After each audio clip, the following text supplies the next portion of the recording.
I loved Jeff Billingsley, my cousin who was really more like a brother.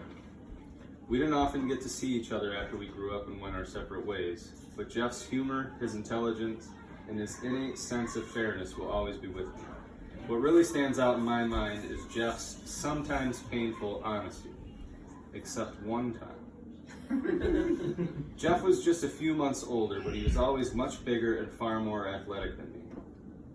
We were 10 years old. The 5 and 10 cent general store was across the street from Grandma and Grandpa's house on the corner in Muskegon Heights. We'd already spent our money on baseball cards and bazooka bubblegum. Classic. All the grown-ups were inside the house, busy doing whatever it was they did. Nobody was paying attention to us. Jeff knew about this neat thing at the school on the next block. The school was a mammoth 3-story brick building.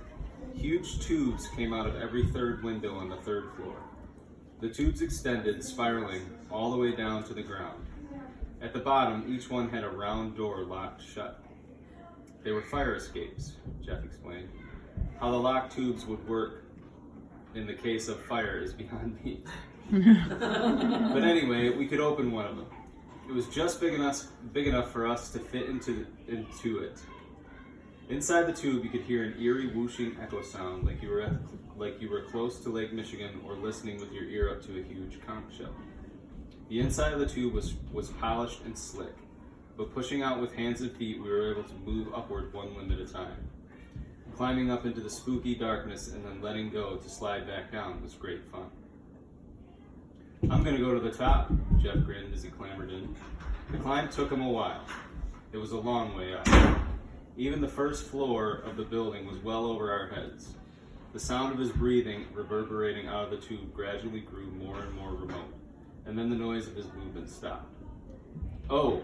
A sharp exhalation echoed down. "Jeff," I said. No answer.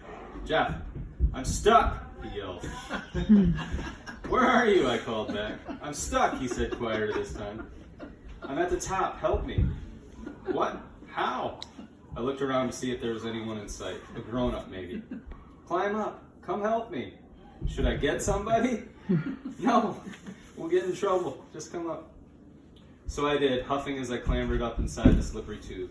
Jeff made little intermittent groans.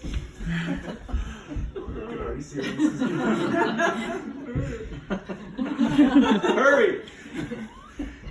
It got darker and darker as I climbed until I could no longer see in front of me. There was just this faint glow far down below. Finally, I looked up into the blackness and began to ask, "Where are?" And from right in front of me, Jeff yelled, "Geronimo!" His feet slipped under mine in a rush, knocking me down, and we slid in a tumbling, whirling confusion all the way back down to the bottom and out onto the dirt, laughing. Liar. Love you, cuz. Scott. Hey. I knew he was not so much. Yeah, well, I